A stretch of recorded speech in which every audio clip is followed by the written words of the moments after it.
Hey there, my fellow designers and creatives. Hope you're all doing well. This is Chetan here from Design Pilot, and I'm back again today with a very new, exciting tutorial. In this tutorial, I'm going to teach you guys how to write the perfect UI UX case study. So without any further ado, let's get started.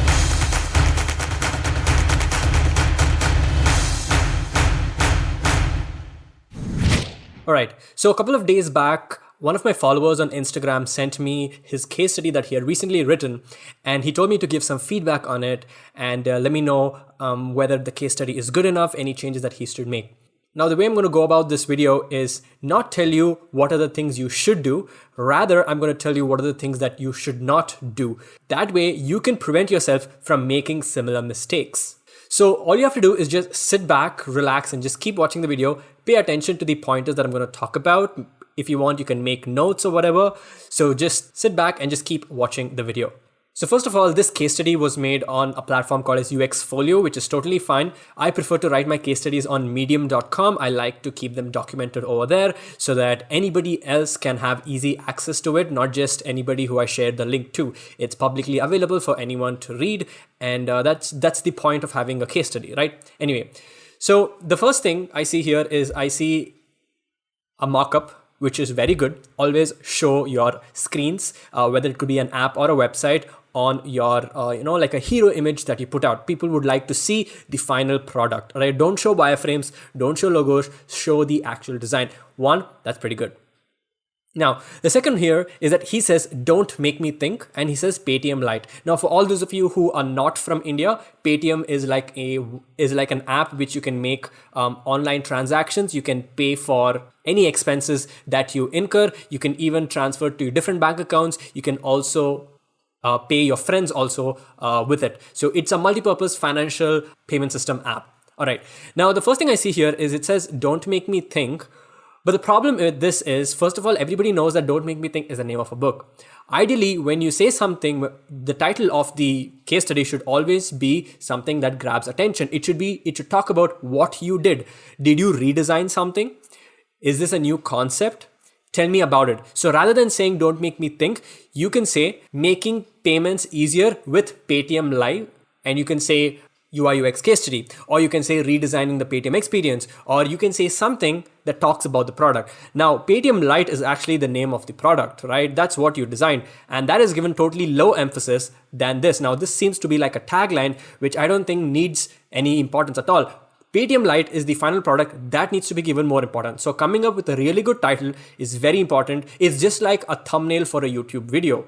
If the thumbnail is very attractive and exciting to look at, then you would go ahead and watch the video. The same thing applies over here. If the title is good, then we would go ahead and read the article or the case study.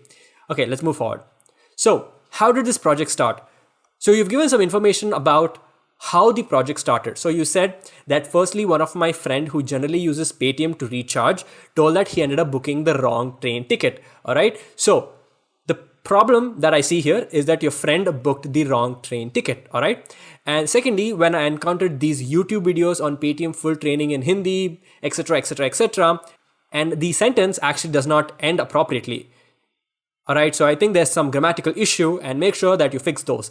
I would suggest using a tool called as Grammarly. Grammarly is a phenomenal tool that's going to correct any of your spelling mistakes or grammar issues and make sure that your sentences are perfect. So honestly, I just see one problem, and this is a small single problem that only one of your friend had. All right. Now, designing a new app just to solve a single problem for one of your friend isn't the right way to do it, but I'm guessing that a lot of people also would have faced this issue. So I think I'll, go ahead with it. All right. And you said that I then decided to dig deeper into this problem, which is fine. Now, the first thing you want to communicate before why you did something is to tell what you did. Now, I have no idea. Did you redesign this app called Paytm Lite? Does it even exist? Or did you create a new app called Paytm Lite, or did somebody commission you to do it? Is this a freelance project? Is this a personal project? What is this? I have no idea. The way you want to go about case studies is by telling a story. Imagine you're explaining something to a school kid. Okay, you're teaching him alphabets. They don't know what alphabets are, so you would have to teach them every single thing. Take them through the journey, take them to the process, spoon feed them, explain everything to them. That's how a case study has to be dealt. It has to tell a story. So I would suggest you start telling what was the project and what did you do, what did you work on. Okay, so the next thing you say is that UX techniques reviewed, user interviews, competitive analysis, empathy mapping, user personas, flows, wireframe prototyping. Okay, fine. Not quite relevant to me, but it's okay, you've mentioned it. All right, timeline for this project, 1 week. Okay.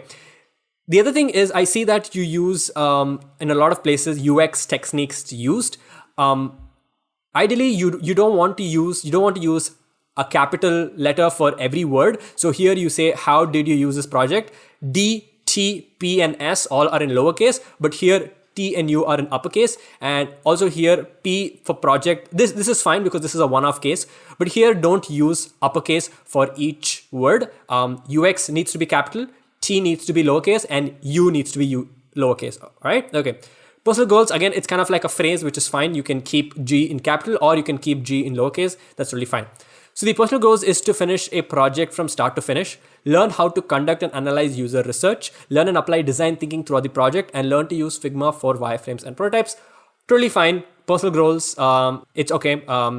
Good to know. Okay. So then we have an insight to your process, which is definition, research, analysis, wireframe, and design. Now, honestly, definition is not, a proper UX term. Definition is kind of like an English term. Rather than definition, talking about the problem, the scenario, the situation, something like that would have much more sense than using the word definition. All right. So you say definition and you give an idea and you're saying definition is what Paytm, a business side, various features and services offered by the company to its customers. Okay, first of all, the English is quite wrong over here. There's a lot of grammar issues. So I would suggest you to fix that. And instead of using definition, I think you would say what is Paytm, what is the product, or it looks like you're trying to define what Paytm is. So I would say use an appropriate word. All right. Second is again, okay, so here you're talking about what is Paytm, all right? So if you're talking about what Paytm is, then I don't even think you should have this section, which is definition, because this is practically useless, because whatever you're explaining over here is explaining over here. So from what I understand, you have gone ahead and made a light version from the regular normal Paytm app. So what you would initially had to do is say that you created a new app called Paytm Live from the original Paytm app, all right? You should actually talk about what Paytm is right at the beginning so people know what the product is about. All right. So you've given some features about debit card, credit cards, depositing cash using Paytm wallet and so on and so forth. That's totally fine. Second, you've talked about the features of Paytm and you've talked about so many features. And I don't think this section is really necessary. Nobody is really bothered about the features of the Paytm. When you are making a case study, you need to get straight to the point, give a little bit context, give an idea, and then just dive right into the case study. All right. These features are really not relevant to me. When you mention that it allows you to make transactions, online banking, debit cards, credit cards, etc., we know what Paytm is because we have used similar banking apps and we know what a banking wallet does. So there's no need for giving a big detailed explanation for features of Paytm. Okay. So now you talk about research. Again, I'm not really sure what problem it is that you are solving. All right. So you just mentioned here that one of your friend who generally uses the Paytm app ended up booking the wrong train ticket. Now you have to explain to a person reading, why did he end up booking the wrong ticket? Was it the mistake of the UI? Was it a bad user experience, or was it a mistake of the user? It could be either of the three. You have to mention why he ended up booking the wrong train ticket. All right, that is the problem that you're going to solve. Until now, I do not know what are the problems that you are solving. Okay, so let's say we get into the research part. So primary research, you started researching by visiting the Play Store and the App Store to collect data regarding the experience and reviews of people. So I'm guessing that you talk about the reviews that people leave on the Play Store and the App Store. That's fine. Then, okay, cool. Now, the other thing I would want to know is, you said that you did research. Fine. But what insights did you gather? What were the problems? What were the reviews? What were the bad reviews that you found? I would want to see those. So make sure you mention what they were. I mean, I trust you that you did it, but until I see something, I cannot fully trust you. And knowing what information that you have gathered as a designer is very important for me. Not just conducting research, but understanding the insights of that research is very important. All right. Next, you did in-person reviews. For this, you framed a few questions and then asked about some random, and then you asked some random people like my friends, strangers, family members, etc. So refrain from using these words called random people. All right. That feels like you did it, lazily. It feels that, it doesn't feel very professional. So don't use the word random people. You can just say that you asked your friends, strangers, and family members and gather data about their experience regarding Paytm.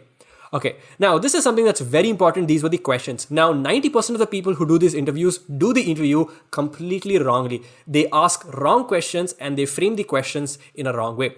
Let's go one by one. So first you say, describe yourself and your job in 3 sentences. Now, when you are asking somebody this question, me as the interviewer or a person reading the case study would like to know, why did you ask somebody this question? All right, describing yourself and the job in 3 sentences. I'm sure you must have a reason, but tell me why you asked this. I would want to know how you think about framing questions. What do you use Paytm for? Fine, a valid question. How do you feel about the user interface? Okay, now this is one of the most common questions that people ask and is quite often the wrong question to people ask. When you ask somebody how they feel about an interface, or let's say anything in general, people are going to be very biased. They're not going to give you specific answers. The reason is because you are asking them at the wrong point of time. And how do you feel about Paytm's user experience is a very broad and open-ended question. People can give you all sorts of answers which are totally irrelevant to your question as well. So rather than giving open-ended questions, give close-ended questions. So you can say things like, on a scale of 1 to 10, rate the user experience of Paytm. So people are restricted to giving some options, or you can give option A, option B, option C. Do you feel the payment flow is easy to use? Do you feel that you are able to perform all actions? Are you able to find actions that you want to perform? Give very specific and close-ended questions. Use 3 words to describe Paytm. Again, I do not know the relevance to this. I do not know why this question would be important. I believe that you should have not asked this question, but if you feel there was a reason to ask it, go ahead and definitely let me know why you asked this question. What other apps have you used except Paytm? Fine. How do you feel about the home screen? Again, a very subjective and open-ended question. People are going to give you different types of answers. Old people are going to say that the font size is small. Youngsters are going to say that it's too colorful. So this is a very open-ended question. Be specific. What are the best features of Paytm? Again, this is a very wrong question because I might not have tested all the features. I am not the person who owns Paytm. I do not know what the best features are because I just use 2 to 3 actions or features of Paytm. So how will I know what the best features are? So rather than saying what are the best features, you can ask what are the actions you use, what are the activities or tasks that you perform on Paytm? That would be a much relevant question. Tell me about the time when Paytm made you feel satisfied. Again, very ended, very subjective. You cannot get a good answer out of this. And when you feel frustrated, again, not a very good answer. Is there any feature that you think should exist in Paytm, but it's not there? This is okay, fine. This could be a very broad, open-ended question. People could give all sorts of answers and you can collect that data and make sense of it. This is totally fine. All right, let's move on. So you have put probably screenshots of so many things. Now, honestly, as a person reading this article, I do not have time to go ahead and research. This is not my project. I am not assessing you. I'm not giving you marks. This is not an exam. So rather than showing everything to me, put out in pointers and bullet points saying which were the most common problems that people had. Okay. So then you say, and then you talk about, I'm sure this is data based upon user interviews. Again, I'm not really quite sure what this is when you say data based upon user interviews. This looks like I'm not really sure what I'm looking at. I would have to really pay attention. Okay, so it looks like you have mentioned out the problems of each and every homepage. I guess I'm guessing this is what it is, but it's not consumable for me. I see that you have done some work, but it is not really consumable for me. Make sure it is consumable for the person reading the case study. Okay, next you have analysis, find major pain points in the current app. Okay, so now you talk about the major pain points in the current app. After interviewing the users, these are the major problems that users were facing. This app is a complete headache for some users. It has many UI problems. Let's take a look at it one by one. Okay, so it looks like you have gone ahead and told me the major pain points. So I take back my feedback of when I said that you have to make it consumable, because you've gone ahead and done that. So that's good. Okay, so 2-step verification for logging in. You have to verify twice when logging into Paytm. Once you have filled your phone number and password, and after that an OTP will come to your registered mobile number for a second verification just to log in. Okay, so when you're writing case studies, one thing you need to know is, first, you have to talk about the problem, then you have to talk about the solution, and then you have to visually show that solution. First of all, you have mentioned that people are finding 2-step verification as a problem. Now that is intentionally done. 2-step verification is needed for privacy and security. That cannot be a problem for a user. The user has to go through 2-step verification for logging in because it is for the benefit of the user. Just because it takes an extra few steps and takes extra few time does not mean it's a problem. And as a designer, it is your job to identify what is a problem and what is not a problem. Now, if you really think this is a problem, one way would be to have a toggle or an option in the settings to say turn on or turn off 2-step verification. All right, that is what you could have done.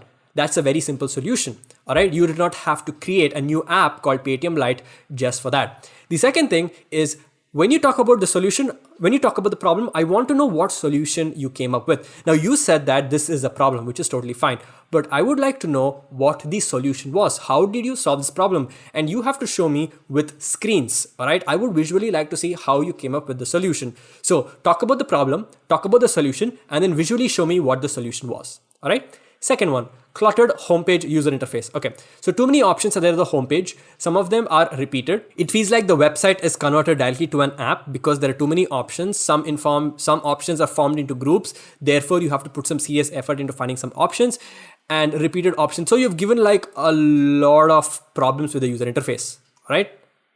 Now I'm guessing that this is the original Paytm app interface. Now, probably you have to mention this somewhere that this is the original. I thought this was the solution when I saw it for a second, but then I realized that this is the problem.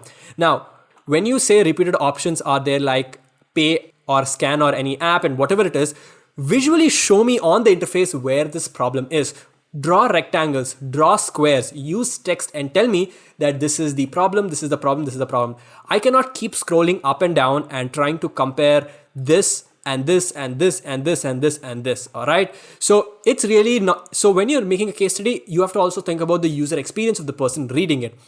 People should keep reading one by one. They should never ever come back up again to read something. So when you were showing all these points, show this visually along with the interface so I have context. All right, great. Now you have so many different problems. How did you solve each and one of this? I would like to see that. All right, now let's see if you have done that. I'm not really sure. Okay, so looks like you have not, but you've just directly jumped into the next problem.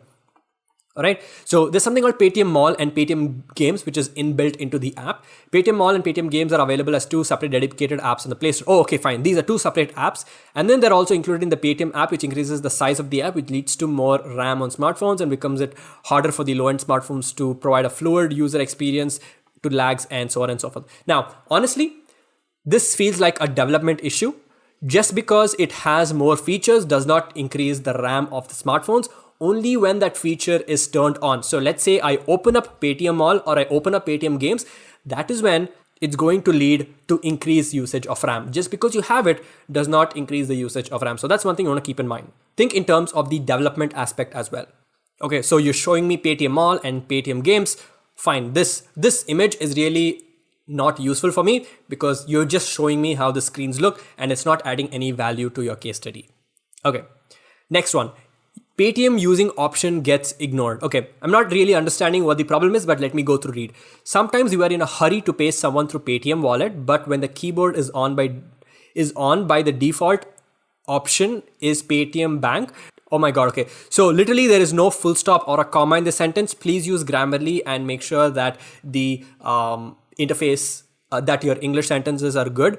Okay, so you're saying that there are multiple methods to pay through Paytm, but that option to switch between payment methods is completely ignored. Could be, maybe it could be a reason, but I'm not very sure what the solution would this to be. First of all, I believe that maybe it's okay to have this because maybe most of the payments that are made are done through Paytm Bank.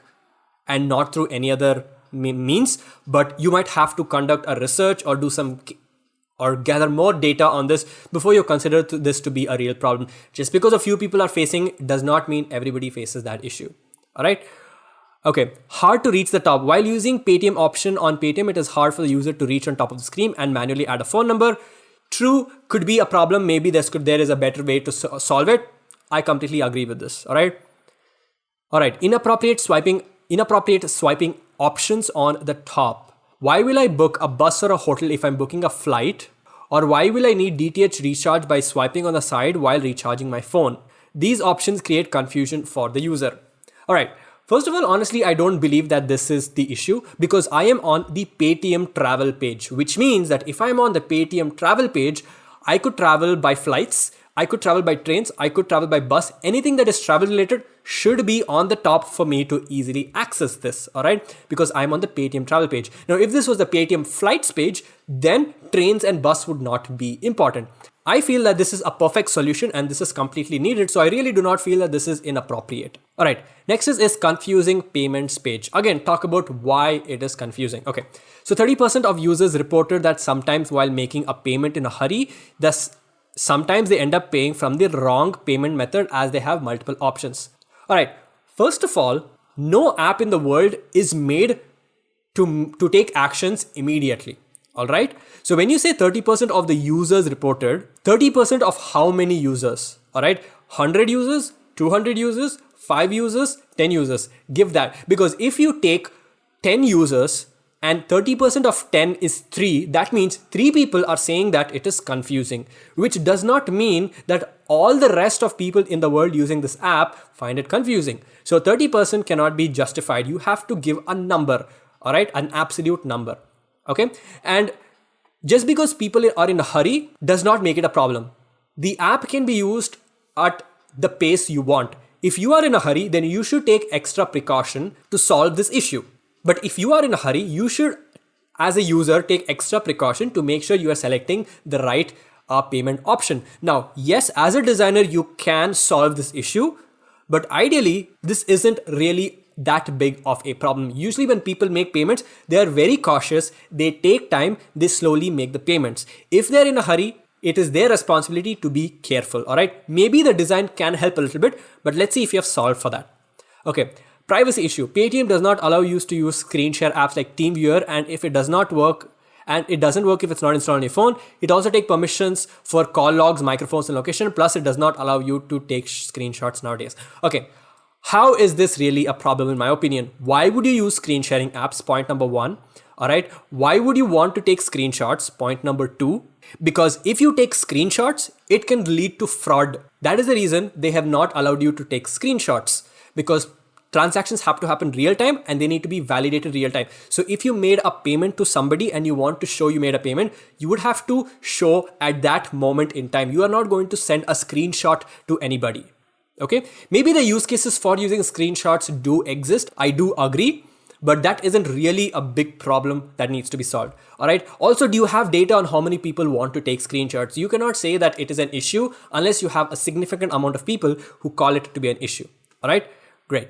And you also said that it also takes permissions on your phone like call logs, microphone, and location. Now, these sometimes are required. These sometimes are important. Location is highly important. All right. And phone, and first of all, it's Paytm. So permissions like phone, like call logs are really, really, really important. This is what is needed for the app to give you relevant and personalized information. So this is definitely not a problem. Okay. Okay. So now you talk about user personas, which I'm not quite sure why it is here. Anyway, in order to keep the actual behaviors of the real users in mind, I have developed 2 personas based on the common existing users, customers of Paytm. Okay, so we have a high school teacher who lives in Haryana. She has a son who's studying in Bangalore. She uses Paytm to recharge her phone and send money to her son, who also lives in another part of the country for his education purposes. Okay, so here you have the use case. Okay, so the user personas are done very well. So you're talking about she uses to recharge a phone, point number 1, and send money to her son, point number 2. That's it. Second is frustrations. App is very slow and laggy and hard to use. Okay. App is slow and laggy, that is totally fine. Okay, that is a development issue that has nothing to do with design. But when you say hard to use, you have to talk about why is it hard to use. All right, Is it finding the information? Is it the time it takes? Is it the number of steps that you have to take to perform an action? Why is it hard to use? Give those information. All right. You need to ask the user. Now, obviously, these user personas were created when you spoke to the user. So figure out why they find it hard to use. All right. Just because they say hard to use doesn't make it a problem. Okay, we also have another one called Rahul, another guy called Rahul. So he's a college student whose age is 20. So we have a youngster. So again, when you say app is too confusing, why? Poor customer support, fine. Poor customer support, that is totally fine. He uses Paytm to receive money from his mother and send money to merchants through UPI for shopping and for Paytm First membership. Okay, so one, receive money. That is fine. That's not his action that he's performing. It automatically happens when his mother sends the money. Send money to merchants, okay, and for shopping and for Paytm First membership. Okay, so from what I understand is that you have created only 2 personas, but the use cases are so much more. People, what about merchants who are using the app? What about people who book flights? What are the people who book movie tickets? What are the people who use, different purposes of the app? You need to consider all those and then make user personas.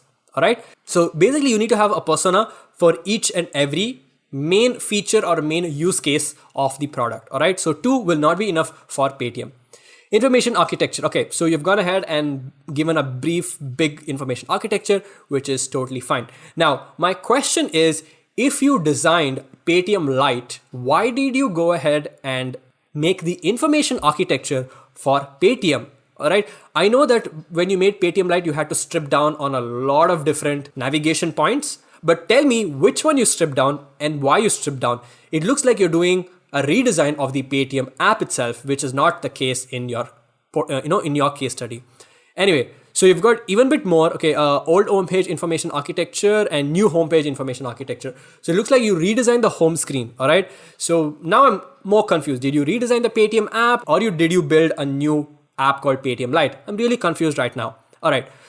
Okay, so now you're talking about wireframing. You've done some wireframes, which is totally fine. All right. Okay, I've got more wireframes, more wireframes, more wireframes. Fine.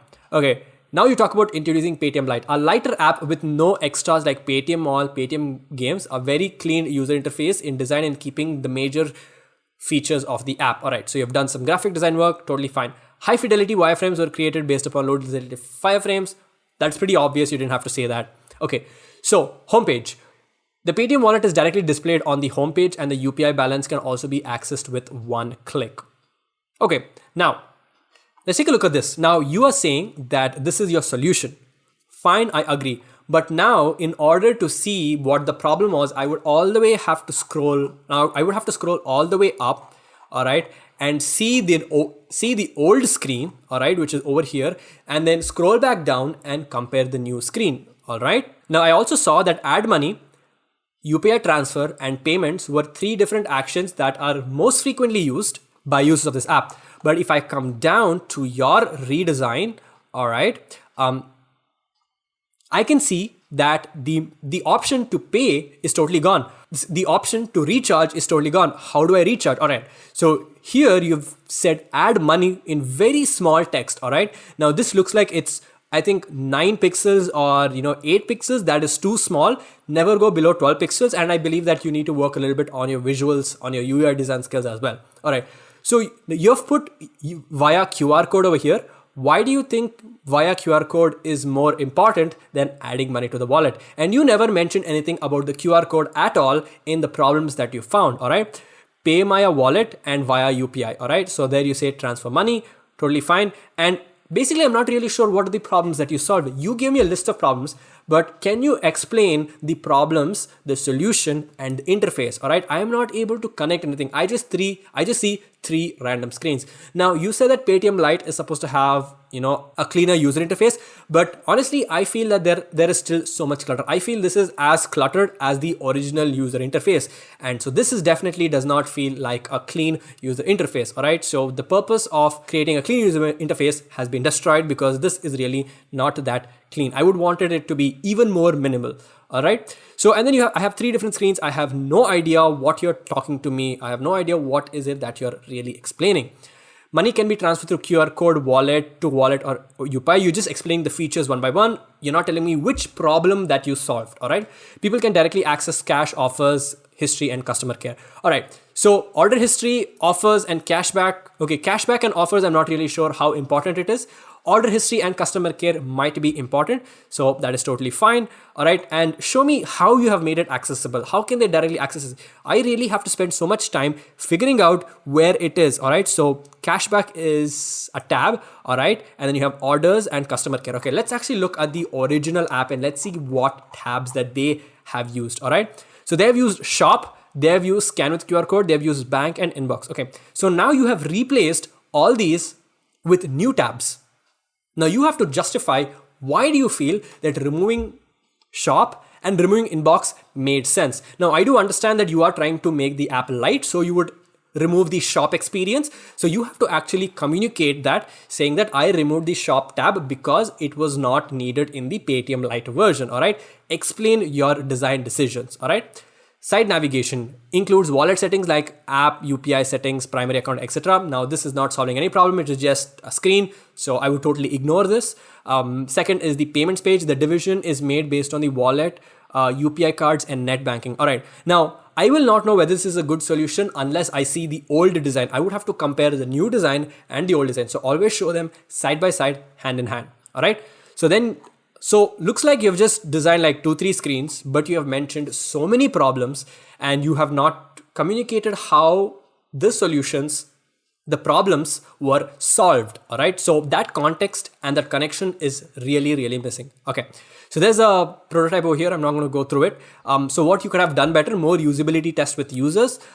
Yes, definitely. That's something you could have done better, and invest more type into developing screens for Paytm Lite. Okay, I think this is a typo. I think you meant time. So make sure there are no grammatical mistakes. There is good English and there are no spelling mistakes as well. And then there's thank you. All right. So that's pretty much it about this case study. I think there could be a lot more improvements of presenting the case study. It's not just about telling the problems and telling the solutions in isolation.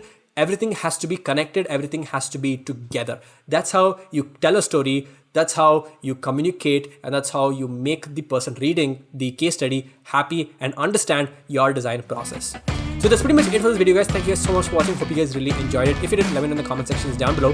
Make sure to leave a like and subscribe to the channel for more amazing, awesome content. And I'll see you guys in the next video. Till then, take care and bye-bye.